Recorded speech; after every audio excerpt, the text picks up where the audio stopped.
El estrés en las clases virtuales. La Asociación Americana de Psicología afirma que el 39% de las personas entre los 18 y 33 años de edad se declaran estresadas. ¿Qué es el estrés? El estrés en general es el sentimiento de tensión física o emocional que proviene de situaciones o pensamientos que hacen que el ser humano tenga frustración, ira o nervios. En otras palabras, podemos decir que el estrés es la reacción de nuestro cuerpo frente a situaciones de desafío. El estrés académico. El estrés académico es la reacción frente a demandas o exigencias estudiantiles. Estas a su vez hacen que el estudiante se encamine a cumplir sus objetivos y metas. Pero por otro lado, tener demasiadas exigencias al mismo tiempo puede ocasionar problemas, no solo en su rendimiento académico, sino también problemas físicos y emocionales.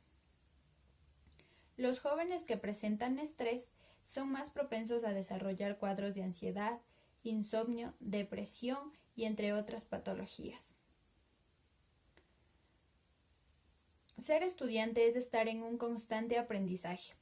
Por ende, se requiere de las herramientas necesarias para mantener la vida estudiantil en equilibrio. Estas a su vez se deben encargar de que el aprendizaje se convierta en un juego interesante, que nutra mentes y almas. A continuación veremos las entrevistas de grandes profesionales quienes nos brindarán su aporte sobre el tema. Mi nombre es Leslie del Carmen Quinato Álvarez, estudiante de la Universidad Nacional de Chimborazo. Eh, Muy buenas, Yael Sebastián González Cepa. Fui delegado para este conversatorio en el cual se va a tratar el tema de el estrés en las clases virtuales. Para esto nos va a ayudar la doctora Liliana Silvana Salazar Calle, la cual es psicóloga clínica con máster en neuropsicología y educación y tiene experiencia en atención en niños con vulnerabilidad de los derechos, atención a pacientes con cáncer en Solca, núcleo de Loja, y es cofundadora de CENEA, Apoyo Psicológico Integral. Damos la bienvenida a la doctora. Buenos días, Yael.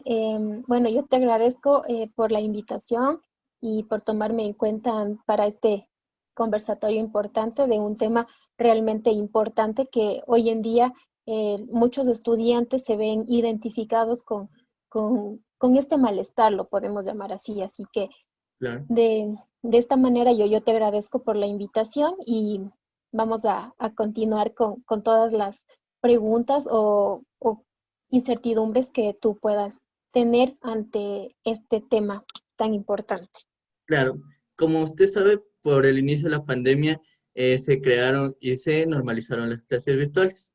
Así Ujú. que, por ejemplo, se realizaron encuestas en donde el 60% de estudiantes han sentido estrés debido al exceso de tareas. Usted como profesional, ¿qué opina sobre el estrés generado en las clases virtuales? Bueno, hay que tomar en cuenta de que todas las personas tenemos estrés en algún momento de nuestras vidas por diferentes circunstancias, ¿no? De que una persona lo pueda afrontar adecuadamente es muy distinto a decir nunca ha tenido estrés. Todas las personas presentamos algún momento estrés. Entonces, para esto es importante conocer qué es el estrés. Entonces, el estrés es un mecanismo o es un proceso que que nos pone en alerta a nosotros. Es un estado físico y mental que puede generar en nosotros algún tipo de malestar, de frustración, de desesperación, de pensamientos negativos y que nos hagan sentir de cierto modo mal, con un malestar. Entonces, debido a esto, hay que tomar en cuenta de que el estrés, al ponerlo al nivel educativo, se ven involucrados muchos factores. Por ejemplo, el aislamiento social. Si bien es cierto, nosotros como seres humanos somos entes sociables que necesitamos frecuentemente interactuar con otras personas. Entonces, eso también ha causado algún tipo de estrés, el sentirnos aislados. Entonces, uno de los aspectos también muy importantes, y creo que eso es, creo que el punto eje aquí para poder producir estrés en una persona es la adaptación al cambio. Todas las personas no tenemos la misma capacidad de adaptarnos normalmente, qué sé yo, a este tipo de clases virtuales o de trabajos online. Entonces, nosotros nos vemos amenazados. Nuestra rutina diaria que anteriormente estaba ya planificada, ya estructurada, se ve amenazada. Entonces, hay un cambio tremendo. Entonces, la adaptación es algo, creo que, el eje principal para nosotros tener estrés. Y de ahí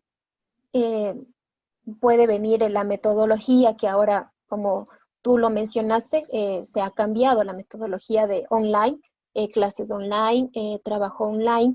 Entonces, dentro de esta metodología distinta, totalmente distinta a la que antes nosotros teníamos como estudiantes, como profesionales, se da también que no todos los profesores o los maestros tienen la capacidad para poder llevar a cabo su trabajo vía online. Tal vez no pueden manejar aún bien los programas de internet, el enlace con el cual se une con el estudiante, y obviamente ahí va a generar una baja calidad de enseñanza. Hay que tomar en cuenta que no todas las personas ni los docentes cuentan con esa capacidad del internet y de todo lo tecnológico, ¿no? Entonces, obviamente, también viene ahí las distintas, se puede decir, las distintas tareas que al mismo tiempo los maestros o los jefes nos llegan a proporcionar a nosotros, teniendo en cuenta de que dicen, bueno, están en casa, están aislados, entonces van a tener más tiempo. Entonces ahí es lo que al estudiante le va a provocar ansiedad, le va a provocar estrés, frustración, porque no logra concluir con actividades o con tareas, pruebas de estudios, yo qué sé. Eso va a generar al estudiante estrés y desesperación al no poder avanzar a cumplir estas tareas.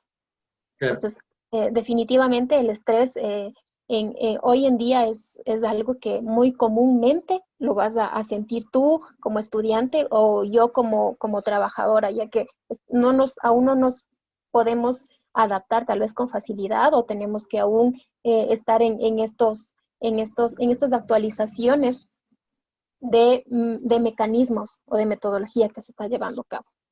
Por ejemplo, los estudiantes que indicaron estrés, una de las patologías de ellas es que muestran insomnio. Así que, doctora, ¿cómo podríamos tratar este conflicto? Bueno, el insomnio se presenta como sintomatología de algunas patologías, ¿no? Psicológicas. Entonces, hay que tomar en cuenta que nosotros, al sentir estrés como seres humanos, nos vamos a sentir en un estado de alerta continuo, tratando de combatir esa amenaza, ¿no? Esa preocupación, ese malestar que nos está acechando en ese momento. Entonces, ¿qué pasa? El cuerpo le va a impedir ese estado de alerta a la persona a sentir relajación, a sentir un equilibrio, ¿no? Una estabilidad, una homeostasis, como se le dice. Entonces, por lo tanto, va a impedir a que la persona pueda descansar adecuadamente. Hay que tomar en cuenta que el organismo produce niveles de hormonas, la hormona más conocida el cortisol, que es la hormona que se la conoce como la hormona del estrés. Pero como tú sabes, todo en exceso es malo. Entonces, si el cuerpo genera las hormonas a un nivel mayor a lo que comúnmente lo elabora, entonces obviamente va a producir estrés y va ahí realmente a tener, qué sé yo, algún tipo de sintomatología que proviene de la ansiedad, del estrés, de depresión, bueno, y ahí se involucra también el insomnio. Entonces, yo por lo general, como profesional y como ser humano, sobre todo como ser humano, he puesto en práctica algunas técnicas que en realidad sí me han funcionado. Entonces, por ejemplo, lo primerito que tú puedes hacer para poder combatir el insomnio es identificar los pensamientos o la preocupación o la situación que a ti te está generando estrés. y que de por sí te está causando el insomnio, ¿no? Como te decía anteriormente, es una de las sintomatologías de algunas patologías. Entonces, ¿qué pasa? Nosotros al identificar esto que nos produce malestar, que por lo general es un pensamiento negativo, y que ese pensamiento negativo tiene un proceso para llegar a tener una reacción, que es el pensamiento negativo te lleva a una emoción o una sensación negativa y por lo tanto te va a conllevar a actuar o a tener un resultado negativo. Entonces, si tú te pones a pensar que el pensamiento negativo va a influir en todo este proceso, tienes que tomar en cuenta que tienes que identificar primeramente el malestar. O sea, ¿qué es lo que te trae este malestar? Y de ahí sí, previo a esto, continuar con técnicas cognitivo-conductuales, técnicas de reestructuración cognitiva, que entra mucho aquí el reestructurar pensamientos negativos, ¿no? Que anteriormente te mencionaba. Y también uno de las técnicas también que yo recomiendo y a mí, como te decía, me ayuda demasiado son las técnicas de relajación, que prácticamente son la respiración diafragmática, ¿no? Hacer consciente la respiración, donde el cuerpo se oxigena adecuadamente y nuestros músculos y nuestro cuerpo en general va sintiendo ese placer de sentirse relajado, ¿no? Y ahí es donde uno a veces antes de dormir, yo recomiendo mucho hacer este tipo de respiración consciente o respiración diafragmática, donde el individuo ni siquiera se da cuenta cuando ya se queda dormido. Entonces es muy importante. También técnicas motoras como el autocontrol de acciones o de pensamientos negativos, que también ayuda a las habilidades sociales como personas, ¿no?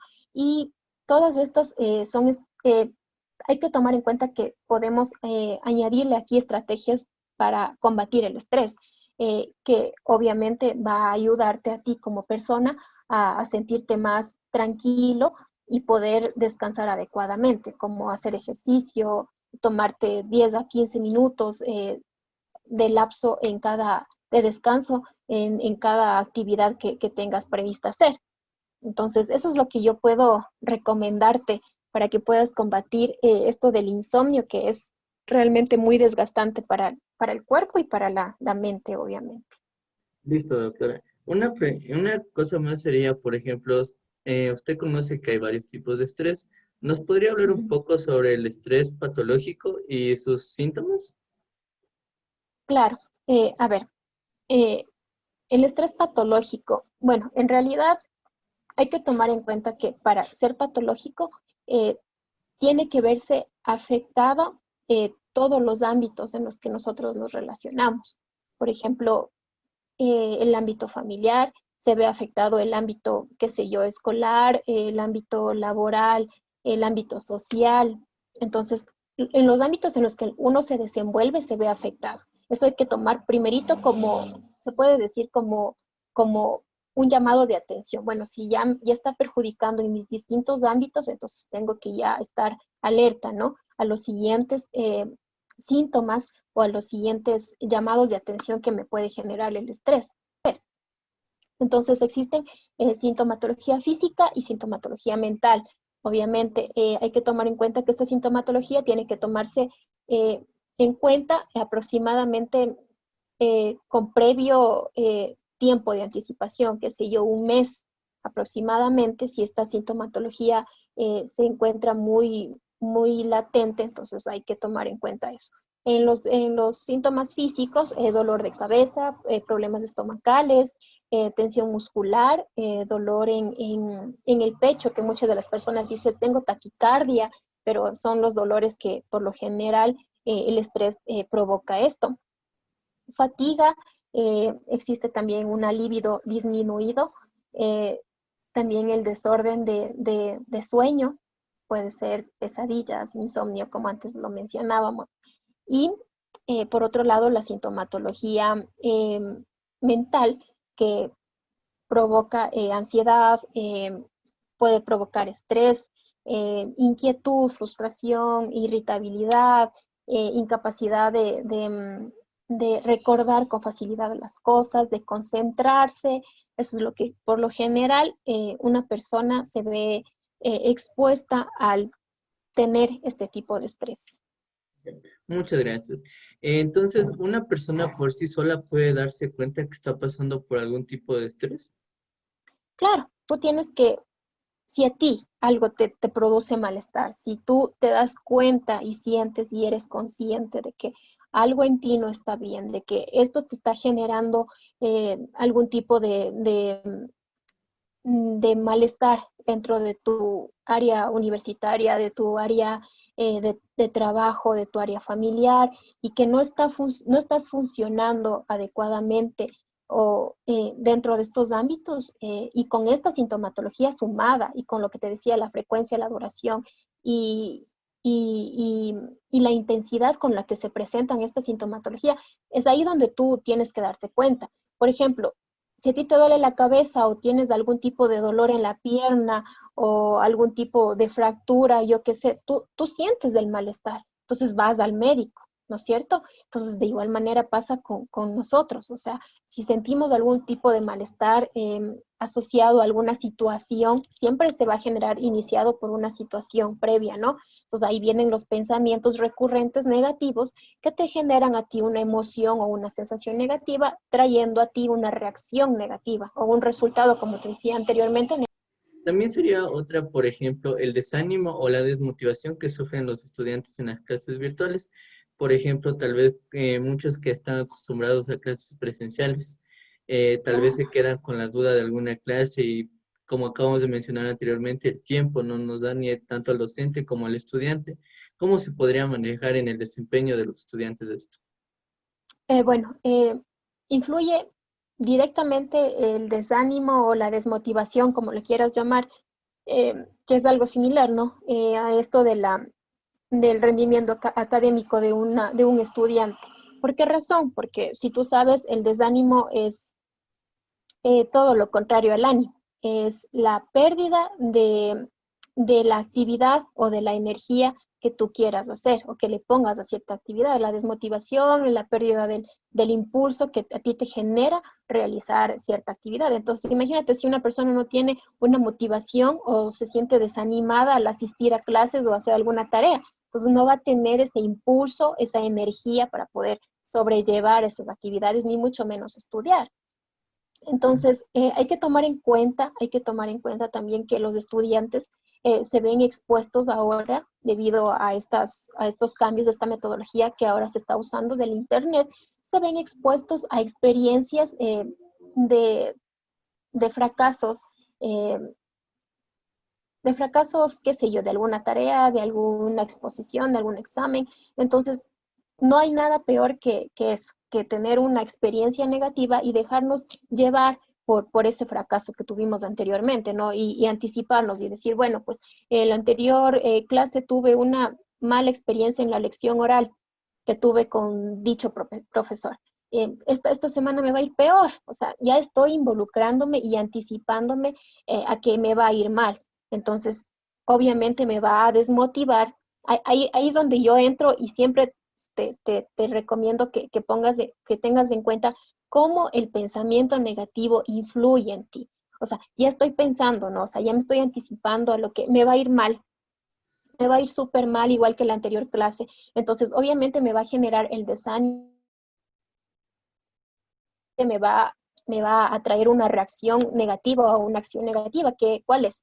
Tal vez el no cumplir con la tarea o simplemente no presentarme a la lección oral otra vez. Entonces ahí es donde lastimosamente se dan los fracasos escolares, las pérdidas, el bajo rendimiento del estudiante debido a esto, ¿no? ¿Cómo influye tanto tu pensamiento en esto de la desmotivación, de la, del desánimo en la frustración del, del rendimiento académico? Claro. Ya, una pregunta sería también, usted como profesional, ¿usted cree que la sobrecarga de tareas genera estrés? Claro que sí. Eh, no solamente a los estudiantes, sino también a los profesores. Eh, los profesores también pueden tener estrés al momento de llevar a cabo su trabajo, pero ustedes también estamos centrados en el tema de los estudiantes, entonces ustedes también obviamente se ven expuestos a tener este estrés, ¿no? Sí, como te decía anteriormente, el cuerpo genera una segregación hormonal, ¿no? Con esta hormona que le conocemos del estrés, que es el cortisol. Entonces, como te decía anteriormente, si realmente nosotros, el cuerpo lo produce excesivamente, entonces obviamente va a venir toda la sintomatología asociada que te mencioné anteriormente. Entonces, todo en exceso es malo, entonces esta hormona va a provocar en los estudiantes esta, esta, esta sintomatología. De pronto nos puede dar sugerencias tanto a docentes y estudiantes de cómo evitar el estrés desadaptativo. Ya, por ejemplo, como te decía anteriormente, los estudiantes por lo general se han tenido alguna experiencia previa a algún fracaso que tuvieron con algún docente, por ejemplo. Lo importante, y yo pienso que aquí sería algo, algo por igual, ¿no? Tanto para los docentes como para los, los estudiantes, que debe existir el interés adecuado en las clases que son dictadas y también son recibidas por los estudiantes. Eh, a los docentes realmente yo les podría recomendar que faciliten la experiencia del éxito en los estudiantes, ¿no? Que puede, no sé, de esta manera contribuyen a que los estudiantes pongan un poco más de ánimo, tengan un poco más de motivación, que se interesen más por la clase. Eh, Obviamente, esto se viene a partir de dos premisas que son fundamentales, pienso yo, ante los docentes para poder tener una buena comunicación y relación con el alumno, sobre todo la comunicación, que creo que si no hay comunicación, pienso que no puede existir algún tipo de prórroga en algún trabajo, en alguna exposición, en algún examen. Entonces tenemos que nosotros también como te digo, ¿no? En algún momento también fue estudiante, tuvimos que expresar nuestro malestar o nuestra inconformidad, obviamente con el respeto adecuado y con la debida eh, sutileza que se necesita, ¿no? Entonces, estas premisas que te mencionaba anteriormente, yo pienso que sería que el maestro deba adaptar las actividades o las tareas que él va a mandar eh, debido o tomando en cuenta las posibilidades que el alumno tenga, ¿sí? Las posibilidades, hablo del tiempo, de los recursos, también del conocimiento previo a la tarea o el examen que tengamos o tengas que rendir. Entonces, un profesor no te puede a ti atacar un examen, qué sé yo, de unas 80 hojas para el día de mañana a primera hora. O sea, siempre tiene que haber, ¿no? Esa conciencia del profesor y adaptar las posibilidades que el alumno tenga ante las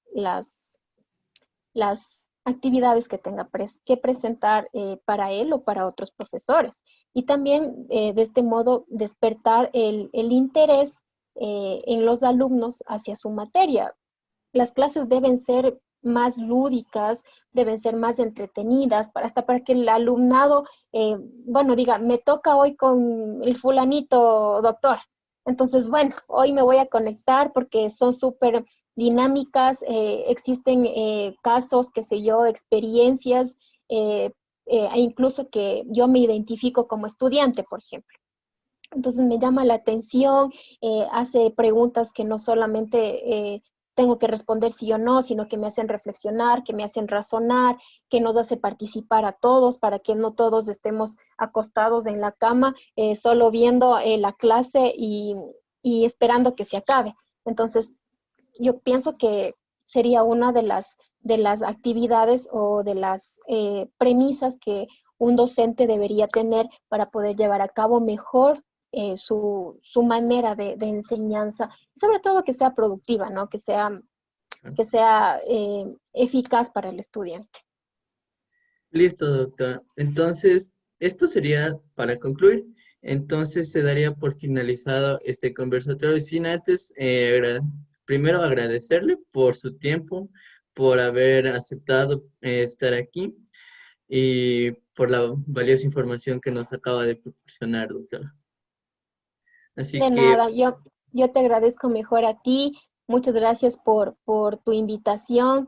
Yo estoy presta para servirles, ya saben, un gustísimo estar aquí. También gracias a ti por darte el tiempo de preparar este conversatorio que creo que a muchos estudiantes les va a servir tomarse el tiempo de poder ver esta entrevista o este conversatorio, como te decía, para poder, no sé, tomar en cuenta algunos sintomatología y buscar ayuda a profesionales de salud mental. Jamás nos olvidemos de esto, que la salud mental es de igual de importante que la salud física. Entonces, si tú no te sientes bien mentalmente, tampoco vas a estar bien físicamente. Todo es se puede decir un proceso, ¿no? Todo va asociado con algo. Así que nada, te agradezco mucho, mucho, mucho todo tu tiempo y sobre todo la importancia y la preocupación que le has puesto a este tema.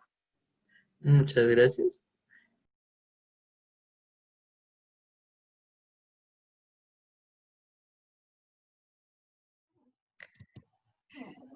Buenas tardes, mi nombre es Leslie del Carmen Quinato Álvarez. Hoy nos encontramos junto a Pamela Yayico, quien es ingeniera en electrónica, graduada en la Universidad Técnica de Ambato. Está cursando su maestría en electricidad en la Universidad de Cotopaxi. Trabajó en la FAE como investigadora conjuntamente con la Escuela Politécnica Nacional en los proyectos de investigación. Y es docente en el Instituto Superior Tecnológico Guaranda.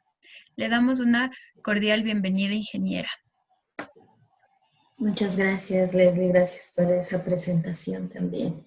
Gustosa de poder ayudarnos. Bien, como sabemos, el tema a tratar hoy es el estrés en las clases virtuales. Esta entrevista tiene el fin de ver la educación virtual desde el punto de vista del docente. A continuación, realizaré unas pequeñas preguntas. Como punto número 1 tenemos, ¿considera usted que las clases virtuales hacen que los estudiantes puedan nutrirse de conocimiento al igual que en las clases presenciales? Bueno, creo que las clases virtuales y las clases telepresenciales y las clases presenciales son tres maneras diferentes de ver la realidad. En este caso, bueno, como se está llevando la educación superior a nivel nacional, como son las clases telepresenciales, creo que no es lo mismo, el mismo conocimiento que adquieren los estudiantes en clases presenciales y clases telepresenciales. Por otro lado, si las clases fueran totalmente virtuales, con conocimiento autónomo y los docentes realizarían solo la planificación, los estudiantes adquirirían mejores conocimientos. La segunda pregunta es, ¿cuál sería la metodología más adecuada para que las clases virtuales se asemejen a brindar el mismo conocimiento que las clases presenciales? Bueno, la metodología para que no solo se asemejen, sino superen esa brecha de no adquirir el mismo conocimiento o tener un mejor conocimiento sería que las clases sean totalmente virtuales y que los estudiantes realicen su aprendizaje autónomo mientras los docentes quedamos como expertos en la materia y abiertos a cualquier tipo de pregunta que puedan realizar los estudiantes. En este estilo de enseñanza, eh, es nuevo para docentes y estudiantes. ¿Nos podría dar su punto de vista referente a este cambio que se ha dado en la educación por la situación que estamos viviendo? Claro que sí. En referencia a mi punto de vista, Yo creo que este es el momento oportuno, este es el momento en que la educación de Latinoamérica y el mundo tiene que cambiar, tiene que dar un giro, un avance y debemos aprovechar este tipo de educación para que permanezca la manera de tener clases virtualmente, no telepresencial, sino virtualmente, porque ahí los estudiantes, como mencionaba, ellos mismos se preocupan de adquirir el conocimiento y de crear según su metodología de estudio, según la metodología de estudio que tenga cada estudiante, ellos deciden cómo van a aprender. Entonces creo que este sería el momento idóneo para empezar ese cambio. Cuarta pregunta. Si usted como docente empieza a sentir que sus alumnos están perdiendo el interés en su clase, ¿qué es lo que usted haría? Bueno, sí, sí lo he sentido, sí lo he vivido también. Bueno, los demás docentes yo creo que compartirán conmigo esa opinión que es primero se siente una impotencia al no saber cómo llegar a los estudiantes, a todos específicamente en este punto en el que no se les puede controlar más que verles, pero no sabemos, bueno, incluso en clases no podemos, en clases presenciales, pero en clases virtuales nos encontramos con esta barrera tecnológica de no poder captar sus sentimientos. Entonces, la metodología o lo que yo he hecho para que mis estudiantes me pongan un poco más de atención, un poco más de interés, que lleguen puntuales a clases, es tratar de que sea muy interactivo el conocimiento. Si es que estoy dando demasiada teoría, tengo mi planificación dividida en etapas. Incluso en la hora de clase tengo inmerso un tiempo hasta para bromas, pero no más de 1 minuto. Entonces, si yo estoy dando una clase virtual y le pongo, empiezo a explicar solo teoría, trato de ponerle ejemplos distintos. Ahí le pongo un video no mayor a 1 minuto para que ellos entiendan de lo que estoy hablando. Luego la ronda de preguntas referente a lo que no dice, a lo que no entendieron, preguntas de ellos y preguntas mías hacia ellos. Entonces la clase se vuelve más interactiva para que los estudiantes puedan ir abriéndose. Y más que nada una etapa también o un punto de la clase en donde cada docente le brinde la confianza al estudiante para que él tenga, como ya dije, la confianza para poder preguntar lo que no entiende. Por último, me gustaría que nos ayude con unas recomendaciones para alumnos y docentes con el fin de poder desarrollar un mejor sistema educativo. Y claro que sí. Bueno, la recomendación para los alumnos sería mucha paciencia y mucha voluntad, porque es muy difícil permanecer sentados frente a una pantalla sin interacción con nadie al lado de los compañeros. Es difícil eso. Así que mucha paciencia, mucha voluntad para que puedan y muchas ganas de aprender, que este es el momento en el que pueden avanzar mucho más rápido que en clases presenciales. Y para los docentes, que tratemos de hacer cada vez mejor, cada vez las clases más interactivas, para que si nos quedamos en esta manera de telepresencial, podamos ir adecuando, podamos ir creando más interés para los estudiantes, aunque no estemos con ellos presencialmente. Muchísimas gracias, ingeniera, por su aporte a nuestro proyecto. Estamos completamente agradecidos y espero que todo lo que se haya dicho aquí nos ayude tanto a estudiantes como a docentes para poder desarrollar mejor nuestro aprendizaje y educación. Muchas gracias. Muchas gracias. Gracias por tu invitación. Espero que todo les vaya bien y qué bueno que estén interesados en avanzar en la educación superior. Muchas gracias, ingeniera. Hasta luego.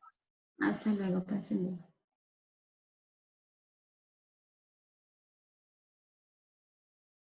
Así, de esta manera, podemos concluir que vivimos en un mundo tecnológico, en el cual las clases virtuales se han ido convirtiendo en una herramienta esencial para el aprendizaje. De esta manera, pudiendo llegar a todos los puntos de nuestro país. También sabemos que esta educación es de tipo más autónomo, ya que como no tenemos un contacto directo con nuestro docente, nos toca autoeducarnos a nosotros mismos para poder así entender las clases, comprender los temas y sacarnos todas las dudas que tengamos. Esta razón es por la que para el estudiante resulta ser un poco más agotador, un poco más estresante y más cansado, ya que incluso llegan a desesperarse al punto de tener ansiedad por no comprender o no saber sobre algún tema que está siendo impartido por el docente, ya que la educación es un poquito más complicada por no tener el contacto con los docentes y los compañeros. También, por las limitaciones que existen por este medio, tanto docentes como estudiantes debemos ser parte del cambio. Es decir, estableciendo diálogos en los que tanto uno y el otro puedan salir beneficiados, donde ambos lados, ambos partícipes, podamos entender y tener un mejor acceso a la educación, al aprendizaje, y así mejorar nuestro sistema educativo.